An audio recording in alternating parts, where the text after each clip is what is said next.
ఉంటుందండి రైట్. ఖచ్చితంగా. కానీ ఇప్పటికైతే అట్లాంటి సూచనలు కనబడట్లేదు. అంటే ఇక్కడ సంజయ్ గారు, హార్మూజ్ జలసంధి దగ్గర ఏర్పడిన ప్రతిష్టంభన ఒకవైపు, రెండవది అంతర్జాతీయంగా ఈ ముడి చమురు ధరలు పెరుగుతున్న పరిస్థితి రెండో వైపు. మూడోది, ఒకవేళ ఇక్కడ పరిస్థితి ప్రతికూలంగా ఉన్న నేపథ్యంలో రష్యా నుంచో వెనిజులా నుంచో వేరే దేశాల నుంచి తెచ్చినా కొంత అధిక రేటు చెల్లించాల్సిన అవసరం ఉంది ఈ సందర్భంలో అన్నది కొందరు వేస్తున్న అంచనా. ఈ మూడింటి నేపథ్యంలో భారతదేశంలో కూడా పెట్రోలియం ఉత్పత్తులు పెరగబోతున్నాయి యుద్ధం ఎఫెక్ట్ నేపథ్యంలో. ఒకవేళ రాబోతున్న చర్చలు ఫెయిల్ అయితే మనకు కూడా పెట్రోల్ వాత తప్పదా? గ్యాస్ ఉత్పత్తి కష్టమవుతుందా? ఒకటి, పెట్రోల్ విషయంలో అయితే నాకు అంత భయం లేదండి. ఎందుకంటే ఆల్టర్నేటివ్ అరేంజ్మెంట్స్ ఈ పాటికి చేసేసాం మనం. ఒక ప్రాబ్లం ఏమొస్తుందంటే, మనం పర్షియన్ గల్ఫ్ నుంచి తెచ్చుకుంటే, హర్ముజ్ జలసంధి ద్వారా తెచ్చుకుంటే 3 రోజుల్లో షిప్ వస్తుందండి.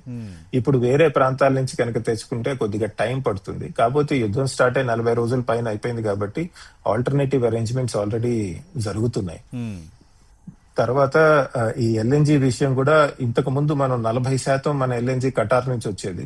ఇప్పుడు మనం ఆల్టర్నేటివ్ అరేంజ్మెంట్స్ చేస్తున్నాం. రష్యా కూడా మనకి ఆఫర్ చేస్తుంది. ఇందాక మనం అనుకున్నట్టు ఆస్ట్రేలియా ఇలాంటివి కూడా ఉన్నాయి. అమెరికన్స్ కూడా ఉన్నారు.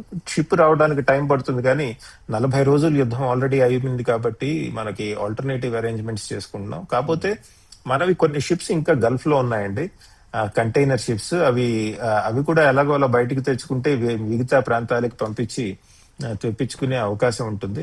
నా ఉద్దేశంలో మరీ ప్రాంతం అంతా అంటే విపరీతంగా Saudi Arabia, United Arab Emirates, Qatar, Kuwait ఇవన్నీ కూడా యుద్ధానికి దిగితే, అట్నుంచి ఇటు ఇటు నుంచి ఇటు, తర్వాత చైనీస్ కూడా ప్రత్యక్షంగా, పరోక్షంగా కాకపోయినా ప్రత్యక్షంగా ఇరాన్ కి సపోర్ట్ చేస్తే, అటువంటి తరుణంలో ఏమన్నా కొద్దిగా ఇబ్బంది అవ్వచ్చేమో. కానీ లేకపోతే నా ఉద్దేశంలో ఆల్టర్నేటివ్ అరేంజ్మెంట్స్ మన వాళ్ళు ఏదైతే చేస్తున్నారో అది అంత భయపడాల్సిన అవసరం లేదండి. కానీ ఎక్కువగా జనాల్లో ఒక రకమైన భయం, ఆందోళన మొదలయ్యాయి. ఎందుకంటే ఇక్కడ హర్ముజ్ జలసంధి దగ్గర కొంత పరిస్థితి క్లిష్టంగా మారుతున్న నేపథ్యం. ఒకవేళ వేరే దేశాలకు కొనవాల్సి వస్తే ఖచ్చితంగా కొంత ఎక్కువ రేటు చెల్లించాల్సి వచ్చే పరిస్థితి ఉందేమో.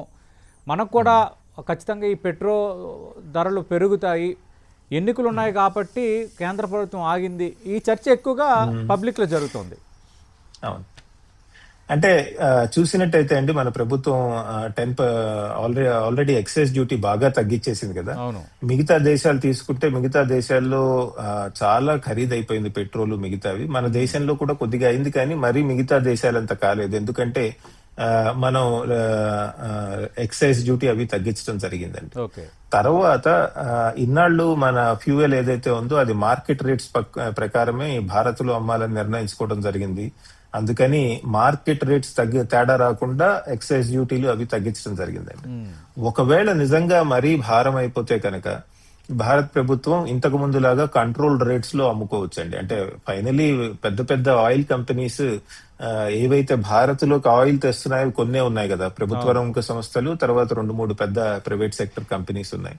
సో వాటికి వేరే విధాలైనటువంటి ట్యాక్స్ కన్సెషన్స్ ఇస్తే వాళ్ళు కూడా ధర ఒక రేటుకి, అంటే భారత్ లో అమ్మేప్పుడు తక్కువ రేటుకి అమ్మే విధంగా ఏర్పాట్లు చేసుకోవచ్చండి. కాకపోతే ఒక ఛాలెంజ్ ఏమొస్తుందంటే ఫిస్కల్ డెఫిసిట్ పెరిగిపోతుందండి. ఫిస్కల్ డెఫిసిట్ పెరిగిపోయి మనకి ఇన్ఫ్లేషన్ పెరిగే అవకాశాలు ఉంటాయి. కాకపోతే మనం చూసినట్టయితే మన బడ్జెట్ కనుక మొన్న ప్రజెంట్ చేసిన బడ్జెట్ చేసినప్పుడు చాలా మంది అనుకున్నాం, ఇంత కన్జర్వేటివ్ గా చేస్తున్నారేంటి, మనకి ఆల్రెడీ చాలా ఎకనామిక్ గ్రోత్ అది ఉంటున్న తరుణంలో కొద్దిగా ఎక్స్పెండిచర్ చేస్తే బాగుండు ప్రభుత్వం అన్నది క్రిటిసిజం వచ్చిందండి. కానీ ఈ రోజు చూస్తున్నాం మనం, ఈ గ్లోబల్ అన్సర్టనిటీ వల్ల మనం కనుక మన ఎకనామిక్ సర్వే చూసినట్టయితే ప్రపంచం గ్లోబల్ అన్సర్టనిటీలోంచి వెళ్తోంది, కాబట్టి మనం జాగ్రత్తగా ఉండాలి అని చెప్పడం జరిగిందండి. సో కాబట్టి మనకి ఫిజికల్ స్పేస్, అంటే ప్రభుత్వం ఖర్చు పెట్టే స్పేస్ కొద్దిగా ఉంది ఇంకా. ఎందుకంటే అనాలోచితంగా ముందే ప్రభుత్వం పెద్ద పెద్ద ఖర్చులు పెట్టే ప్రయత్నం చేయలేదు, అట్లీస్ట్ సెంట్రల్ గవర్నమెంట్. సో దాంతో అది అడ్జస్ట్ చేసుకోవచ్చు. కాకపోతే ఫిజికల్ డెఫిసిట్ ఎక్కువైతే కనుక కొద్దిగా ఇబ్బందులు ఖచ్చితంగా వస్తాయండి. బట్ పెట్రోల్ విషయంలో ప్రభుత్వం మాత్రం చాలా ఆయిల్ విషయంలో ముఖ్యంగా చాలా జాగ్రత్తలు తీసుకుంటోంది. ఎందుకంటే అది పూర్తి ఎకానమీ మీద ఇంపాక్ట్ ఉంటుంది కాబట్టి.